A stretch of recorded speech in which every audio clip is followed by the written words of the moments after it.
Why softness is the most dangerous thing a Black woman can choose. Good evening. I want to start tonight by introducing you to someone whose insights are reshaping how we think about strength, survival, and success.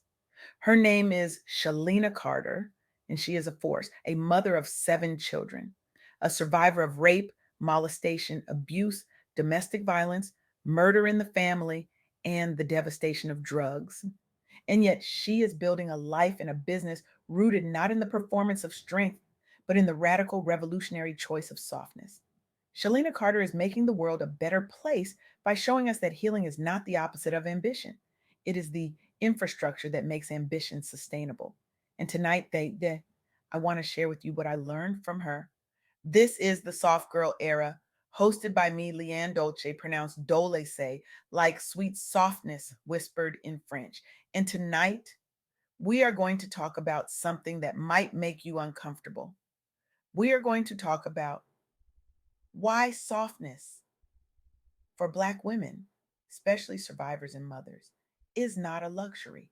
It is a strategy, a business strategy, a leadership strategy, a survival strategy that actually lets you live instead of just survive. Let me ask you something. How many of you have been told your whole life that to make it as a Black woman, you have to be hard, you have to be tough, you have to be on, you have to carry everyone, you have to be the strong one, the one who never breaks, the one who never rests, the one who never says no? And how many of you are exhausted? Here's what Shalena Carter taught me. And here's what the data is starting to scream at us.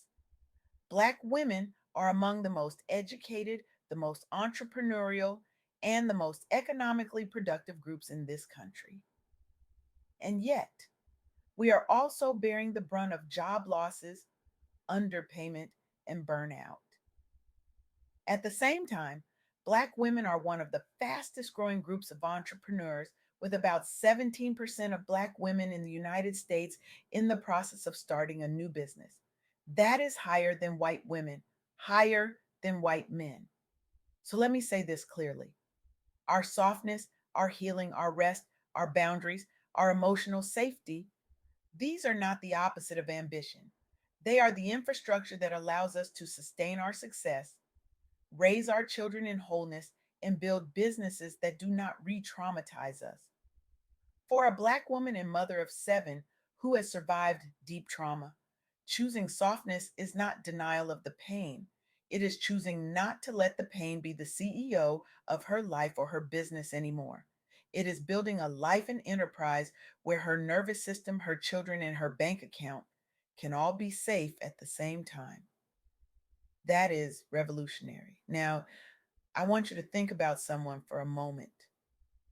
Her name is Dr. Thema Bryant. Dr. Bryant is a Black woman psychologist, a trauma expert, an ordained minister, and the former president of the American Psychological Association, one of the highest leadership roles in psychology. She has dedicated her work to helping people, especially women in Black communities, heal from trauma, including sexual violence, abuse, and systemic oppression, while reclaiming joy and rest as acts of resistance. Think about what that means. Dr. Bryant had to confront racism, sexism, and the pathologizing of Black pain in traditional mental health spaces. She works with survivors of rape, molestation, and abuse, navigating the tension between clinical detachment and culturally rooted, heart centered care. And she had to push back against the idea that professionalism requires emotional disconnection or hardness, especially for Black women. What did she do? She advocated for trauma informed, culturally responsive care that centers the lived experiences of Black women and survivors. She publicly teaches that healing, joy, and softness are not optional extras, but essential components of recovery and sustainable success. She uses her platforms, books, podcasts, sermons, talks to normalize therapy, boundaries, rest, and pleasure for Black women, modeling a leadership style that is emotionally open yet grounded. And the outcome? As president of the American Psychological Association, She helped elevate trauma and equity as central issues in psychology, shifting conversations around what mental health and leadership can look like for Black communities. Her work has empowered thousands of Black women to seek therapy, set boundaries, and see healing as compatible with ambition, not opposed to it. Dr. Thema Bryant is a living example of how a Black woman can lead major institutions, advocate for survivors, and still insist on joy, softness, and humanity. She has helped reframe healing, rest, and emotional softness as sources of power, not liabilities, for Black women leaders and professionals. Now, let us talk about what is happening in the economy right now.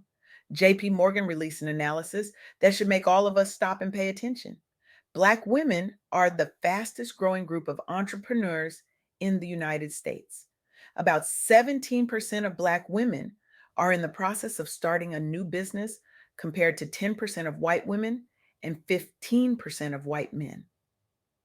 Many of these women are primary breadwinners, often navigating histories of economic hardship, workplace discrimination, and personal trauma while raising children.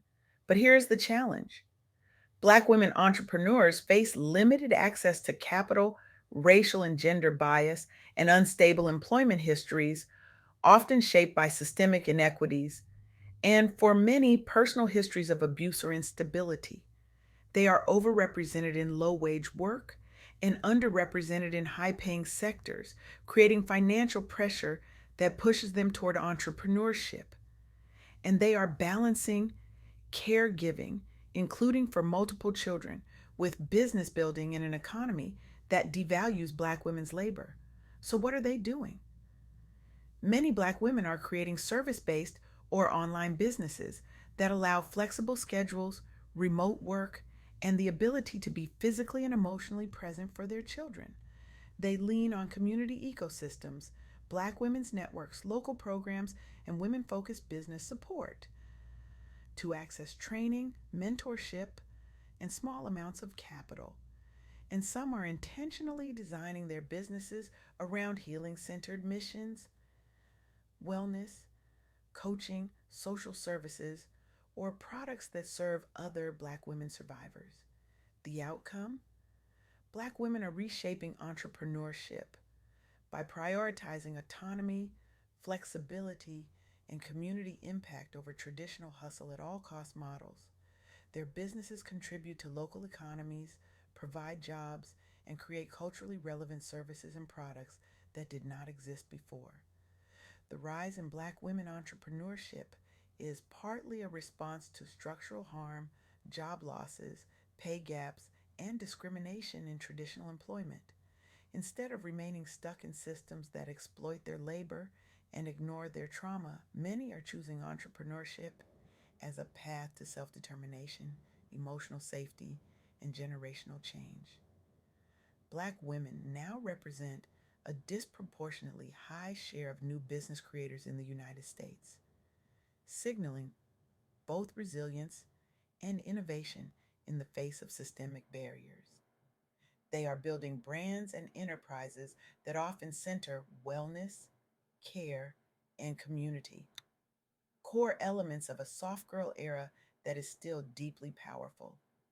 Their entrepreneurial activity strengthens local economies and creates models of trauma informed, flexible work that other women can emulate.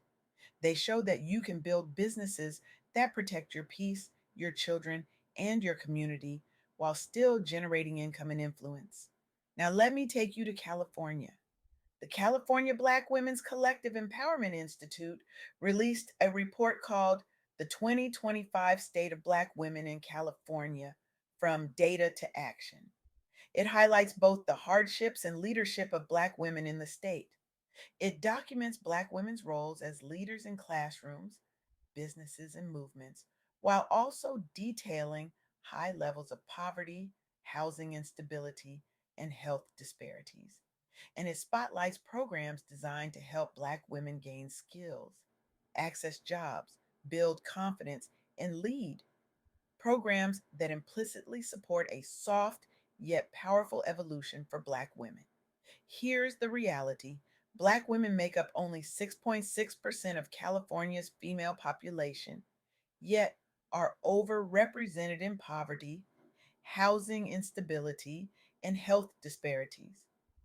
They earn about 60 cents for every dollar paid to white men and often spend half their income on housing or childcare, creating chronic stress and burnout.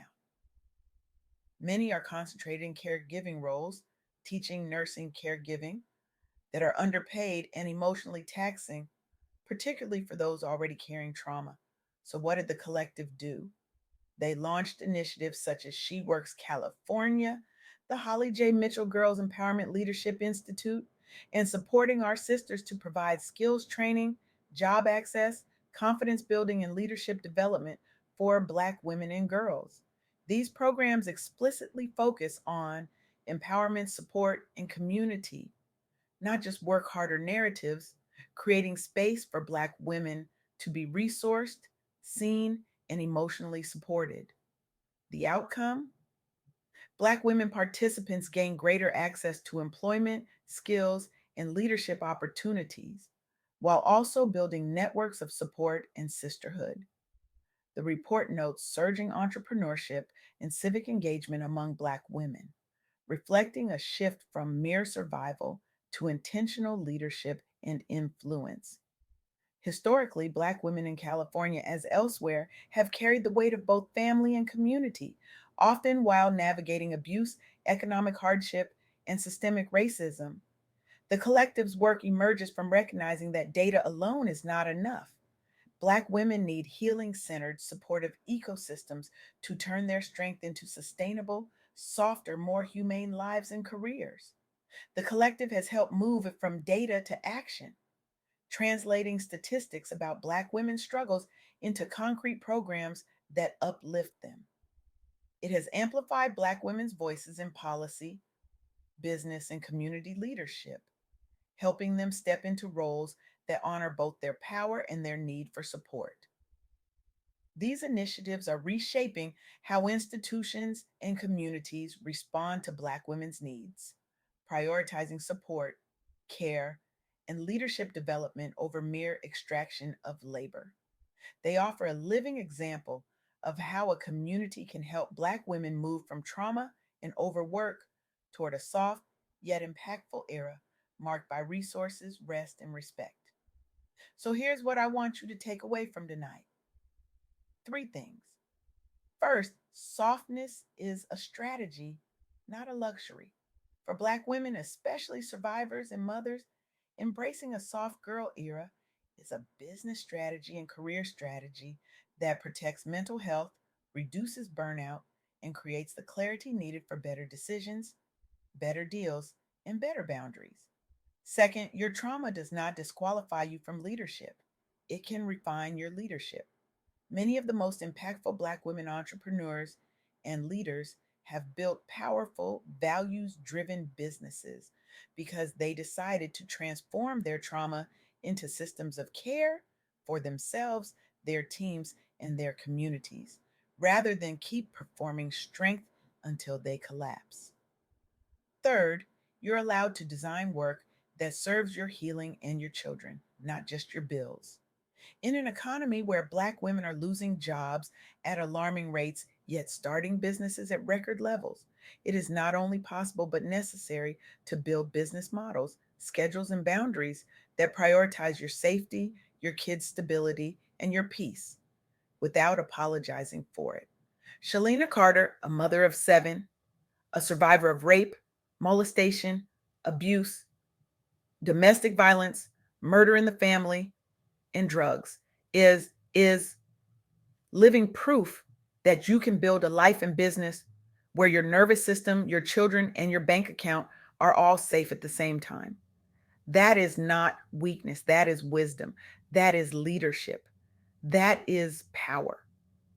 So here's what I want to leave you with tonight. I want you to stop for a moment and ask yourself this question: where in your life or business are you still operating from survival and unhealed trauma? What boundary have you been too afraid to set?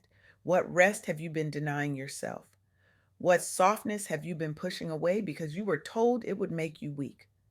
I want you to commit to one thing this week, one boundary, one rest practice, one act of softness. Something that says, my next level of success will not cost me my sanity, my safety, or my children's peace. And for those of you ready for a deeper shift, I want you to imagine something with me. Imagine your life and business designed around your healing instead of your hurt. What would you have to stop tolerating? What would you dare to create? What would your soft girl era look like if you gave yourself full permission to step into it? Because here is the truth: the world does not need you to keep surviving. The world needs you whole. The world needs you healed. The world needs you soft and powerful at the same time. Your children need that version of you. Your business needs that version of you. And most importantly, you need that version of you.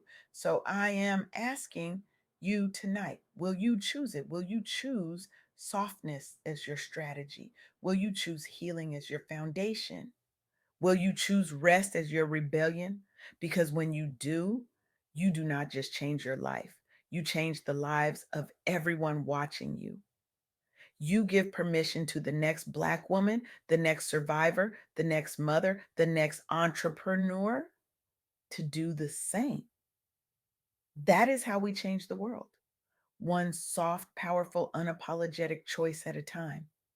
Thank you.